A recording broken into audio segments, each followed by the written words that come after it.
Go Marjos from the Republic of Georgia. Before I get into the topic for this video, I want to give a short update on the channel here. I have recently just started making videos again. If you saw my last update video, you will already know that I have limited technology because I live in a rural village in an old Soviet house that doesn't have plumbing, actually, on the inside anyway. And I don't have Wi-Fi. I have a data plan, and so my ability to make videos is limited, and the quality is limited to basically what I can record on my smartphone.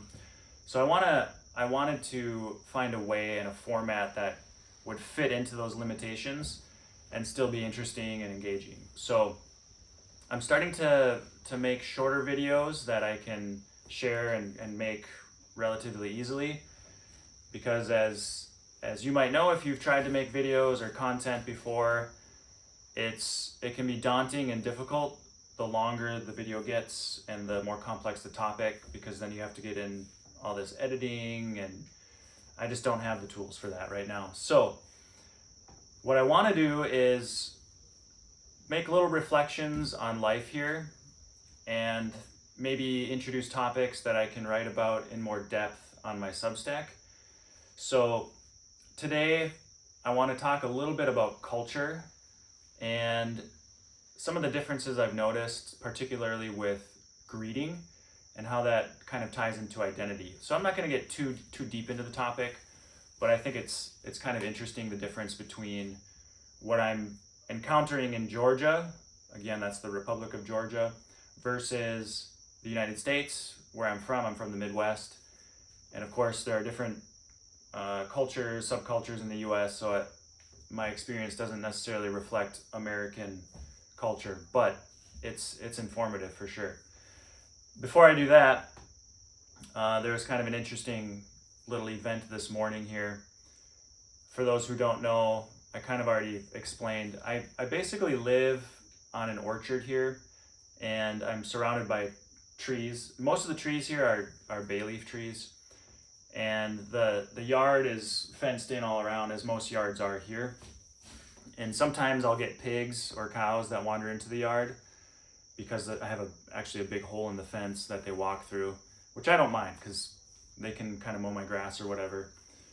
But you'll always see cows and often pigs and sometimes stray dogs on the roads, and most of the roads here are not paved or concreted, so they're kind of rocky and that sort of thing. But you'll have cows grazing on the sides of the roads and pigs rooting around looking for stuff. Sometimes they're eating the cow manure, which is gross. But a lot of the pigs have these wooden collars. They're the shape of a triangle, and they're basically like overlapping pieces of wood around their necks. So they walk around with these wood collars, and the purpose is to prevent them from getting through fences. And some pigs don't. I just had a pig this morning, a big sow, come through my yard, and they're ugly, but I don't mind them. But she does tear up my grass sometimes. But I saw a younger pig out in the road this morning, wandering around with one of those collars, and it just so happened that I think it was a she, had a bucket stuck over her face, because I think the handle got stuck on the wooden collar. And so I saw her walking by, just kind of wandering around, and I wasn't sure if she was gonna somehow get it off. About an hour later, I see the pig again, still wandering around with the bucket on its face, walking around blind. So I thought that was kind of humorous. I don't see that all the time. I have seen pigs wandering around, hopping around because they got their foot stuck in the collar and they can't get it out. So I don't know whose pigs these are or whose cows they are. I know that, at least for the cows, they tend to wander home at night. People will have like 1 or 2 cows. Some people have maybe 7 cows. They're not like a herd or anything. But generally the owners have, let's say, custody of them every night. A lot of times they'll come home and milk the cows. But the pigs, I don't know, they must wander home too. And so I'm sure people take care of them and they can fix their problems. So anyway, interesting story. So the topic I wanted to talk about in this short reflection was the greeting culture in Georgia, which reflects a very different mentality about identity. So identity is a topic that I want to write about more on a more technical level in terms of the symbolism of identity, because I think identity has an actual structure, like a universal pattern that is not subjective, but then it can manifest subjectively in different cultures. But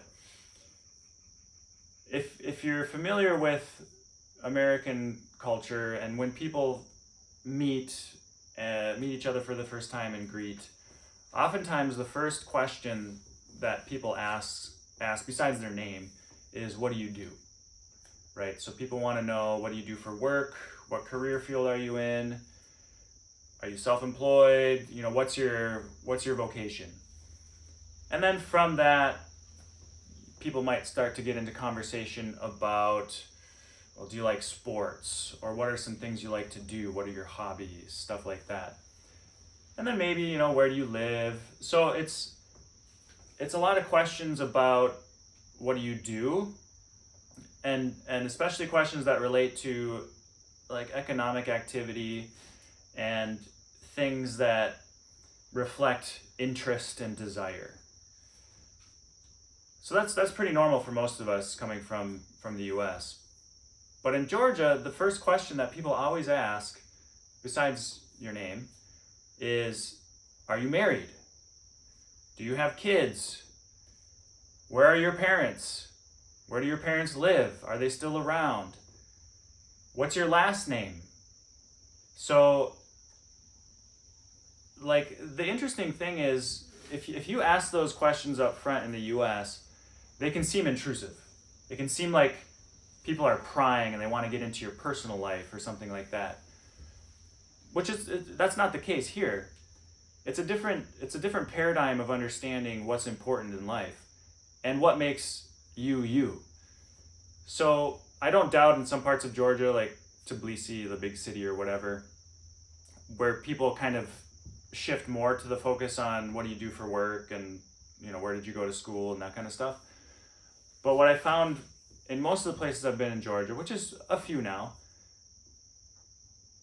when somebody wants to get to know you, they're asking about your identity, right? Like, who are you? I'm interested to know. Like, I've never seen you before. I want to know who this person is that I'm talking to. The concept of identity is tied directly to basically your bloodline, where you come from, and how are you continuing that bloodline. You could probably put it in different terms, but just for the sake of comparison, I'll put it in those terms. It's kind of a concept of identity of how are you rooted in human relationships. And starting with the most, let's say, important because they're the most close, right? Your spouse, your children, your family, those are the most close people in your life. And then from out there, your broader family, you know, your last name, what clan, let's say, do you belong to? But rarely do I get people, even after those questions, asking, what do you do for work? Or did you go to school? Or do you like sports? Like, yeah, further on in conversations when you don't have tons to talk about, those things come up, but they're just not that important. So when you compare that to the US and American culture, and I think this is broadly an American thing, regardless of whether you're from the Midwest, the South, Northeast, the West, whatever, Southwest, Northwest.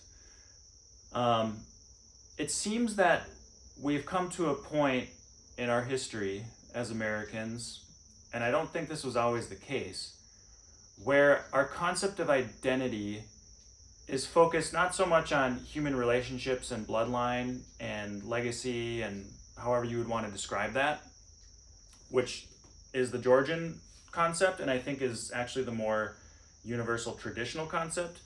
The American concept of identity is more recent in history, and I think it's a little more idiosyncratic among cultures, broadly speaking. And it's kind of a question of, what do you desire? Your identity is a function of the things you desire, the things that interest you, and ultimately that focuses on the individual and the self, right? So when we want to get to know somebody, who are you? What's your identity? We go straight to the things that they want to consume, that they want. We almost go straight to their appetites. What are the things that you like to consume, to possess, to acquire? And oftentimes we don't even get to the family questions till much later, because somehow that's intrusive or invasive or something. And when you think of this on a deeper level of the question of what is identity, I think intuitively the Georgian concept is the truer concept. It is more core to what it actually means to be human, and then to be an individual human in this whole question of who are you, what's your identity. So anyway, that aspect of life here has struck me as very interesting and very different from what I encounter back home. And I think it's a point of reflection that's worth thinking about. And even in terms of thinking about, how does this concept of identity in America, where it's just kind of focused on the things we do and the things that we produce and consume as individuals, how does that actually affect our culture and our way of life, when that's what we think we are? We're the things we consume. We're the things we desire, which means ultimately we are just a bundle of desires, right? Like, that's our identity. And so you can kind of flesh that out and think of the downstream effects of thinking about identity that way in a lot of different areas.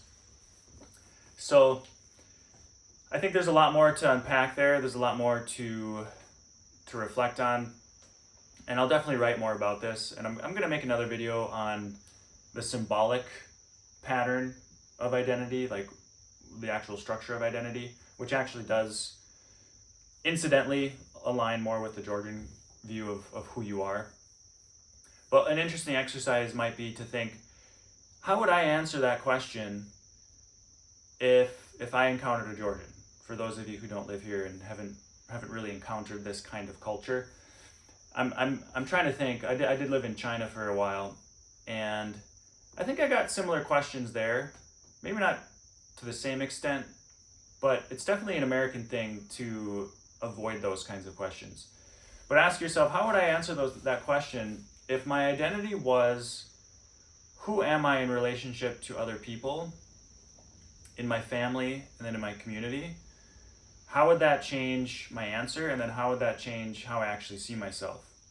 Because if you dig a little deeper into that, and I'll kind of end it here because I could talk all day on this. When you identify yourself as a part of a family, a part of a society, a group of people, in social relationship, whether that's the immediate family, the extended family, the society, the community, religious community, even ethnic community or national community or whatever, it becomes apparent that along with those relationships comes a certain kind of role. You have the role of a son, or the role of a daughter, the role of a spouse, the role of a father, the role of a parent.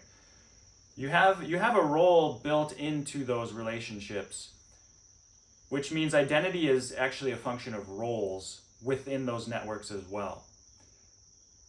When you're in the American concept of identity with this individualistic, consuming, desire-oriented concept of who you are, you really don't have the same concept of roles at all, if you have a concept of roles that even exists. It's just kind of maybe my role is what my role as an employee is, or what my role as a professional in the society is.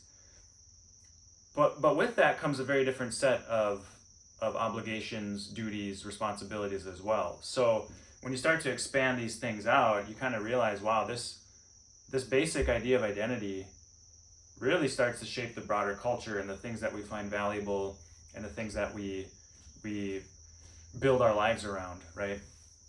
So it's something to reflect on. Definitely more there. Definitely probably maybe even better ways to frame it. But I wanted to put that out there because I think it's a very interesting difference that I've encountered here. And we'll definitely come back to this topic, and I'll probably give you some more specific examples in future videos as I have these little stories to tell as well. So with that, nachlam dis.